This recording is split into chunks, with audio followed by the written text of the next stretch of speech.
Well, guys, if all goes well, we could actually see the end of old fish lip Sturgeon. I say if because obviously it's always a big if with these people. Those in power do not give it up easily, and the justice systems are hardly impartial from politics these days, are they? In fact, the strong Scottish named Justice Minister has already came out in support of Sturgeon, as did the SNP's Westminster clown, Ian Blackford, proving my point exactly. But it seems now Alex Salmond knows he is in the shit, and he might as well drag her down with him, and rightly so. The Scottish people will benefit from it in every way, I am sure. Now, I think it's safe to say you can call this move by Alex Salmond the scorched earth policy on the SNP after they left him out to dry in order to save their own arses, like the true snivelling shitweasels that we know politicians to be. Alex Salmond has actually claimed that she lied to the Scottish Puppet Assembly, meaning she could be kicked out of office, but in all honesty, I have to question why any of them are still there if lying's enough to get you kicked out, because I'm sure you would all agree that they do that on a daily basis, I would bet. Actually, I know this for a fact. The politicians, if their mouth is open, the chances are they are lying. And as I've said before, them lying to the people like they do should earn them prison time, but I don't make the rules, so they will continue to get away with it. Anyway, a few outlets have picked up on this shit show, so we will check out what the BBC has to say briefly. The headline, Salmond accuses Sturgeon of misleading Parliament. Which obviously the headline itself is misleading because it's not a parliament, it's a puppet assembly. It says Alex Salmond accused Nicola Sturgeon of misleading Parliament, calling evidence she gave to an inquiry into the handling of sexual harassment claims against him simply untrue. Mr. Salmond's comments emerged in a written submission to a separate investigation into whether the First Minister breached the ministerial code. The submission has been shared with the Holyrood Committee. Miss Sturgeon says she entirely rejects Mr. Salmond's claims. Well, of course she is going to. She knows she is out the door if she doesn't. In the submission, the former First Minister said that Miss Sturgeon had misled Parliament and broken the ministerial code, with breaches including failing to inform the civil service in good time of her meetings with him. He claimed she allowed the Scottish Government to contest a civil court case against him despite having had legal advice that it was likely to collapse. Miss Sturgeon told the Holyrood inquiry she had become aware of allegations at a meeting with Mr. Salmond at her home. It since emerged she met his former chief of staff in the days before, but she said she had forgotten about that meeting.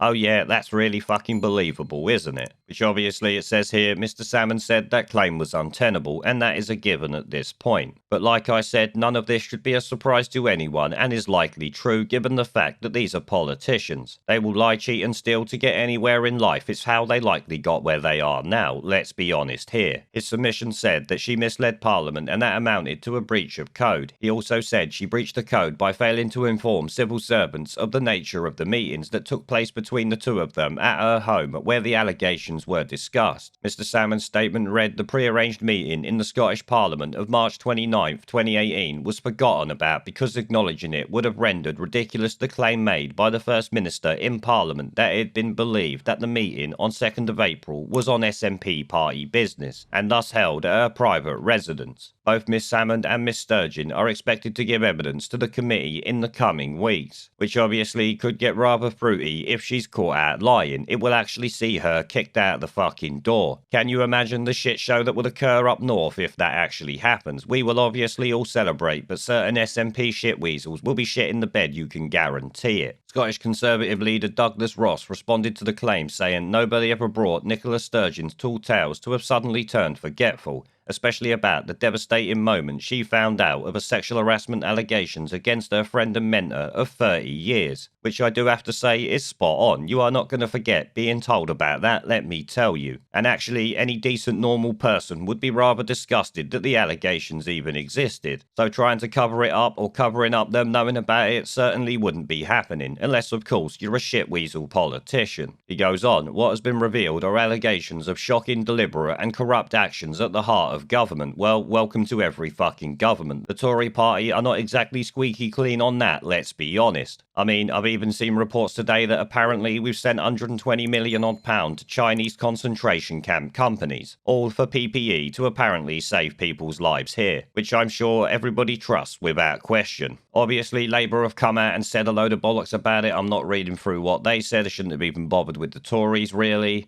And obviously the SNP have come out and defended her, which I'm sure you would all agree has the credibility of Nicola Sturgeon coming out and defending herself. Now, of course, if found to be true, then she could well be kicked out, but I suggest it wouldn't even be guaranteed. We know how political systems work, they are a corrupt bunch of fuckers. But if true, you would like to hope that the MSPs from the other parties would certainly push for her to go out the door. I wonder who would take over from this snivelling shitweasel. Maybe you guys can suggest it down below. Perhaps it would be the strong Scottish named Humza Yousaf. You know, because the SNP love equality and that, he'd only have to moan about white people again and he'd probably get the job. There is a pattern consistent throughout history of oppressed people turning on the oppressors. Slaves against their owners, the peasantry against the feudal barons, colonies, Mr. Verhofstadt, against their empires. And that is why Britain is leaving.